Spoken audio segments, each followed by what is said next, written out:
ఓం నమ శివాయ. కార్తీక పురాణము 23వ అధ్యాయము. కావేరి యందు పురంజయుడు కార్తీక వ్రతము చేయుట.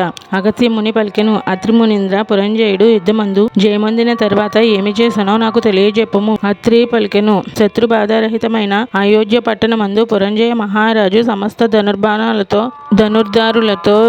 ధనుర్ధారులలో శ్రేష్ఠుడై ఇంద్రతుల్య పరాక్రమవంతుడై సత్యవాదియు సదాశుచియు దాతయు భోక్తయు ప్రియవాదియు రూపవంతుడును అమిత కాంతియుతుడును సమస్త యజ్ఞకర్తయును బ్రాహ్మణ ప్రియుడును ధనుర్వేదమందు వేదములందు శాస్త్రములందు ప్రవీణుడును పూర్ణమ చంద్రుడు జనులకు వలె స్త్రీ ప్రియుడు సూర్యుడు వలె చూడసఖ్యముగాని వాడును శత్రువులను శిక్షించువాడును హరిభక్తి పారాయణుడును బలియుతుడును కామ క్రోధ లోభ మోహ మద మాత్సర్యములను జయించిన వాడును కార్తీక వ్రతము చేత పాపములన్నీయు నశింపచేసి కొనినవాడియై ఉండెను. ఇట్లున్న పురంజయునుకు విష్ణు సేవ యందు బుద్ధి జనించి హరిని ఎట్లా ఆరాధింతును, ఏ దేశమందు ఏ మాసమందు ఏ క్షేత్రమందు సుఖముగా ఆరాధింతును ఇట్లని చింతించుచున్న రాజుకు ఆకాశవాణి ఇట్లనియే. ఓ పురంజయ, శీఘ్రముగా కావేరికి పొమ్ము. అచ్చట శ్రీరంగమును దివ్యక్షేత్రమున్నది. అచ్చట శ్రీరంగనాథుడు నివసించున్నాడు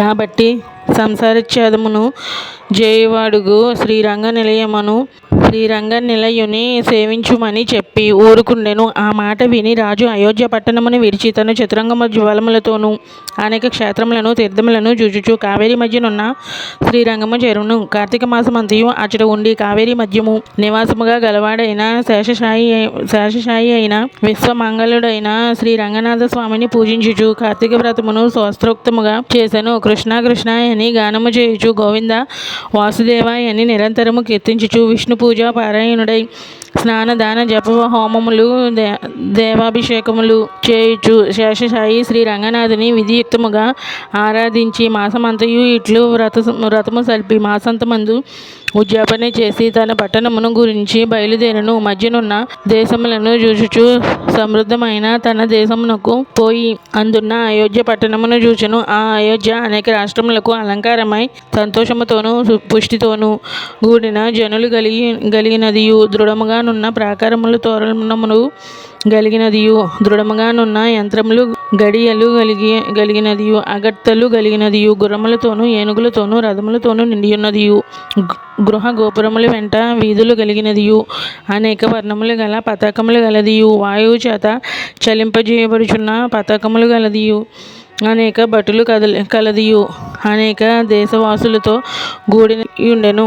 అచ్చట బ్రాహ్మణులు సర్వశాస్త్రవేత్తలు క్షత్రియులు శత్రు సైన్య భేదకుల వైశ్యులు సర్వరత్న దాతలు శూద్రులు సర్వ సంపదలను అనుభవించువారు అచ్చట స్త్రీలు సుందరులను హంసల వలె ఏనుగుల వలె నడుచువారును చెవులు వరకు నుండు విశాల నేత్రములు గలవారును గొప్ప బిరుదులు గలవారును సన్నని నడుము గలవారును బలిసి లావుగానున్న కుచుములు గలవారును మంచి వస్త్రములు గలవారును సమస్త భూషితులుగా నుండిరి. అచ్చట వేశ్యలు సంగీతమందు నృత్యమందు నిపుణులను సౌందర్యముతోనూ లావణ్యముతోనూ కూడియున్న వారును నిత్యమానంద యుక్తులు మదోన్మత్తులను సమస్త స్త్రీ గుణ భూషితులై చూచుటలోను మాట్లాడుటలో బహు నేర్పరులై సభలలోను రాజమార్గములలోను రచనలోను ఆటలాడుచుండేవారై యుండిరి. అచ్చట కుల స్త్రీలు గుణవంతులై సర్వాభరణ భూషితులై పాతివ్రత్య పారాయణులై యుండిరి. ఓ అగస్త్య మునీంద్ర, అచ్చట మనుజులందరూ తమ తమ వర్ణాశ్రమ ధర్మముల యందు ఉండిరి. పురంజయుడిట్లున్న పట్టణమును చూచి సంతోషించును. యథా రాజా తథా ప్రజ అను న్యాయమును బట్టి రాజు న్యాయవర్తనుడైన ప్రజలను న్యాయమందే ఇందురు గదా. పురజనులందరూ రాజు వచ్చుటను విని వేలవేలుగూడి ఎదుర్కొనిరి. రాజు మీద పేలలు పుష్పములు చల్లిరి. రాజు పట్టణమును ప్రవేశించి తన ఇంటి ముందు ప్రవేశించి నది మొదలు ధర్మయుక్తముగా భూమిని పరిపాలించెను. తర్వాత కుమారులు మనుమలు గలవారై అనేక భోగములను అనుభవించి చివరకు కుమారునికి రాజ్యభారమును అప్పగించి తన భార్యతో కూడా వనమునకు పోయి